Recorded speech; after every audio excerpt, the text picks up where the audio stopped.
It's my pleasure to welcome you to Answers from Scripture. Whether you're just being introduced to the Bible for the first time or you've been studying it for a lifetime, I'm confident that you'll benefit from Brother Mark's passionate explanations for the Word of God.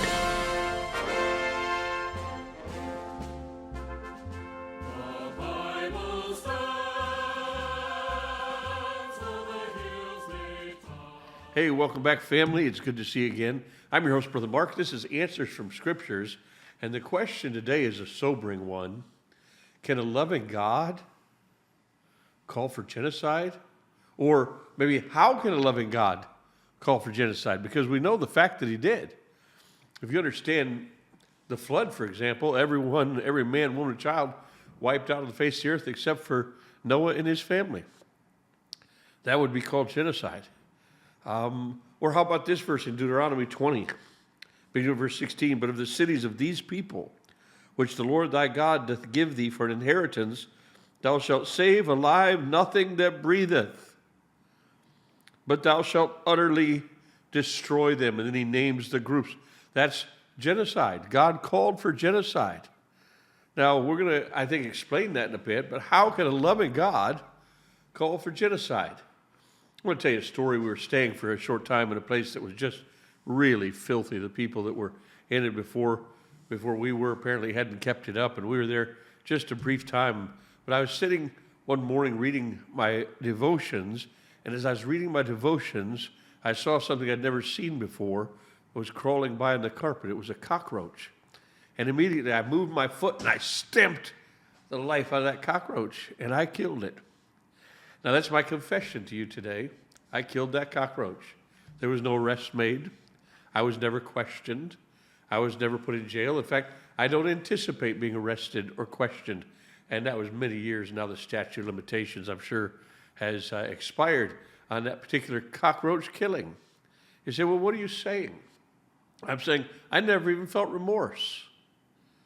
I hardly gave it a second thought.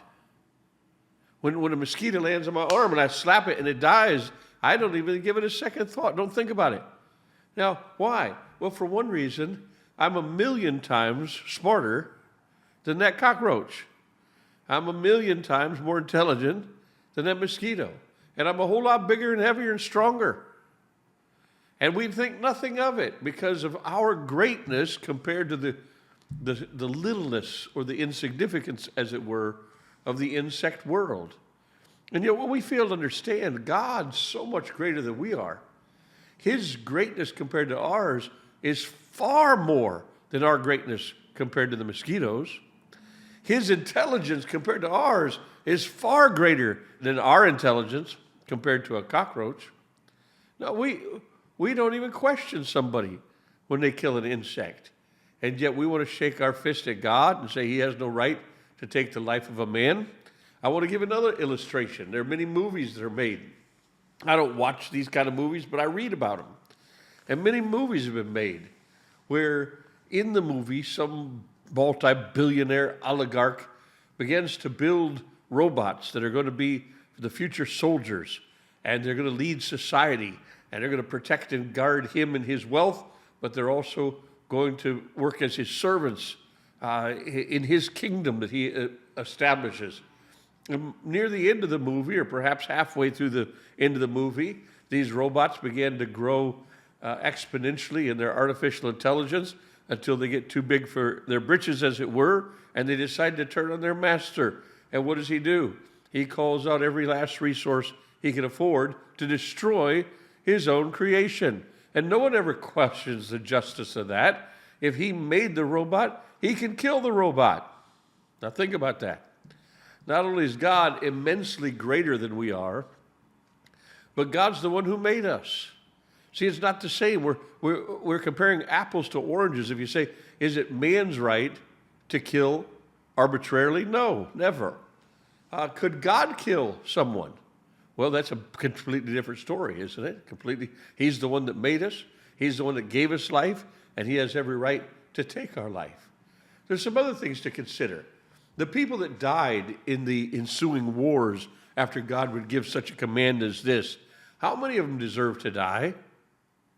Well, wherefore as by one man sin into the world, and death by sin, and so death passed upon all men, for that all have sinned. These people were all on their way to hell, and they're all going to go to hell for their sins. And the only thing that changed was perhaps the timing and the manner of their death. Then I want us to realize this, and this is even more important than all the things I've said before it, is that God knows everything. God knew what these people were already doing, and God knew what these people would do in the future if they continued to exist. Now that makes a difference. It makes a big difference. Every time. Now I want to say the Bible has the most humanitarian laws and rules for war as any religious book I've ever seen. And in almost every situation, no war should ensue whatsoever without first offering diplomacy. And only as the last resort would war ensue. And then military targets were the targets, not what we'd call civilian targets. But there were a few exceptions in the Bible, only a handful, but a few exceptions in the Bible where God said, with this group of people, I want you to wipe out everyone, or in a couple of cases, nearly everyone. And I want to say there was a reason. There was a reason. It talks about this list of people here that we mentioned in Deuteronomy 20. And it talks about their idolatry, and not just their idolatry, but the abominations that the idolatry caused them.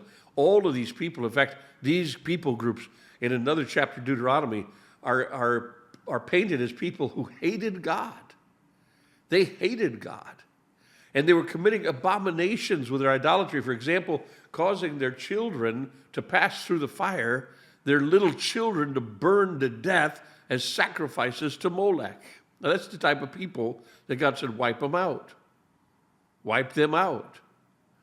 There are basically three different groups. If you read these various passages where God was calling for people to be completely destroyed or nearly completely destroyed. One, if you read it, seems quite evidence that they were riddled with sexually transmitted diseases that would simply pass to all the other people, and many, many more people would die. In another case, we're talking about terrorist-type people, and I'm going to look at that in more detail in just a moment. And in this case, people who were so barbaric, they were such abominable haters of God and the enemies of God. See, they deserved to die. God didn't choose Israel because they were so holy and because they were so perfect and because they were so just, but he used them to wipe out some of his enemies who, had they been left to continue, would have caused far more deaths to occur than if they'd have been wiped out. That's something I want us to consider. God knows the past, the present, and the future, and we don't. For example, let's talk about the Amalekites for a while, shall we? The Amalekites are first named way back in early chapters of Genesis during the life of Abraham. That's way early in biblical history. And already, the very first mention of the Amalekites, they were at war.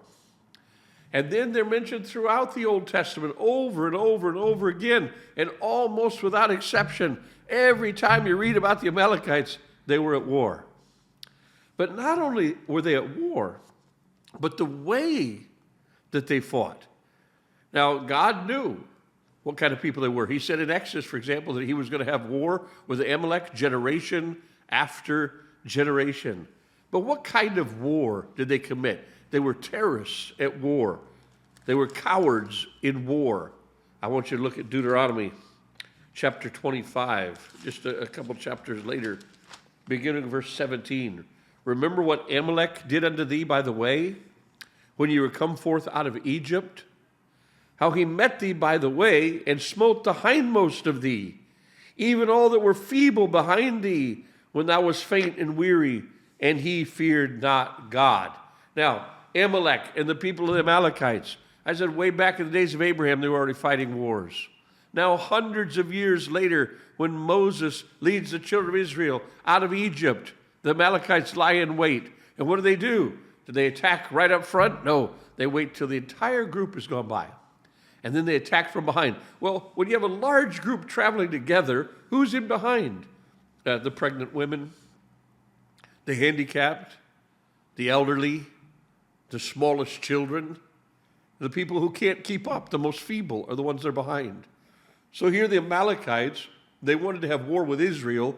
They waited till all the soldiers were past, and they attacked from behind. And what did they attack? Men, women, and children who were the weakest of people. And that's how they started the war. That's the type of warriors that they were. Now, from Moses' day all the way to King David, if you turn to 1 Samuel 30 and verse 1, King Saul was told, again, wipe these people out. Don't let any live. Destroy them all. And remember, King Saul didn't obey the commandment of the Lord. And now, 1 Samuel chapter 30 and verse 1, David is moved temporarily to the land of the Philistines. He'd been given the town of Ziklag. And it came to pass when David and his men were come to Ziklag on the third day that the Amalekites had invaded the south in Ziklag and smitten Ziklag and burned it with fire and had taken the women captives that were therein. They slew not any, either great or small, but carried them away and went on their way. They took the women, they took the children. Now, what did they do? Same tactic. They waited till David and his mighty men had left Ziklag to go fight with the King Achish of the Philistines, and they waited till the fighting men were gone, and that's when they ambushed. That's when they attacked. Here they are from the days of Abraham to the days of Moses, from the days of Moses all the way to the days of David, and not only were they still warring with people, but in a most cowardly and terroristic type fashion. They'd wait till the men were gone, and they'd attack the women and the children. And it's interesting here.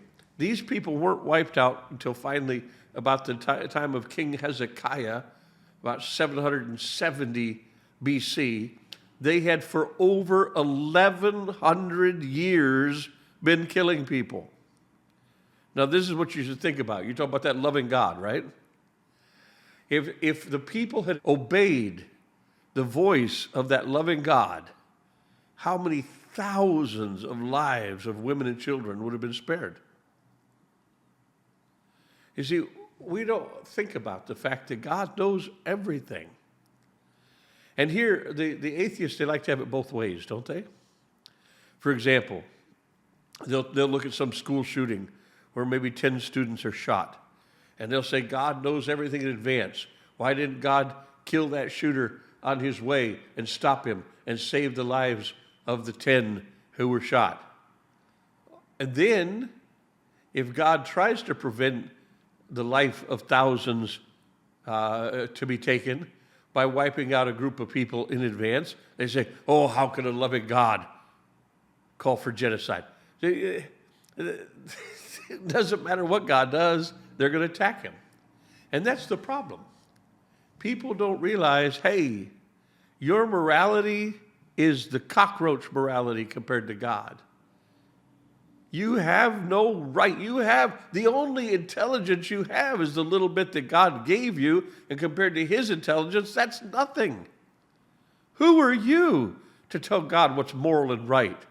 Now, should man commit genocide under normal circumstances? No. It's just like God says, thou shalt not kill. But if somebody sheds blood, God asks man to shed that man's blood. Why?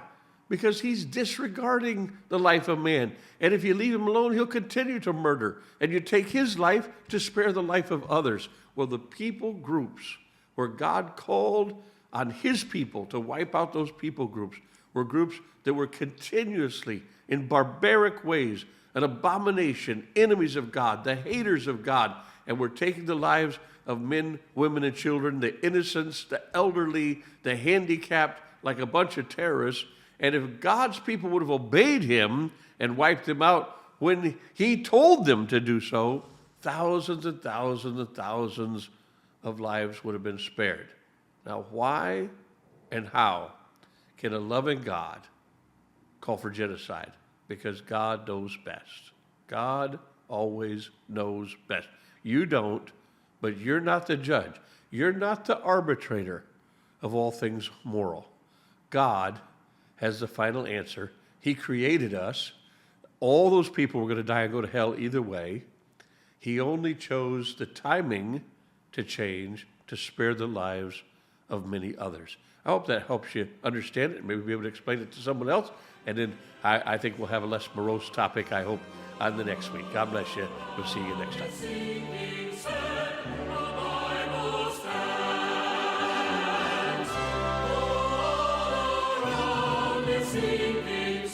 Thanks so much for listening. If you have a question you'd like to have answered, mention it in the comments field below, or visit us at www.answersfromscripture.online.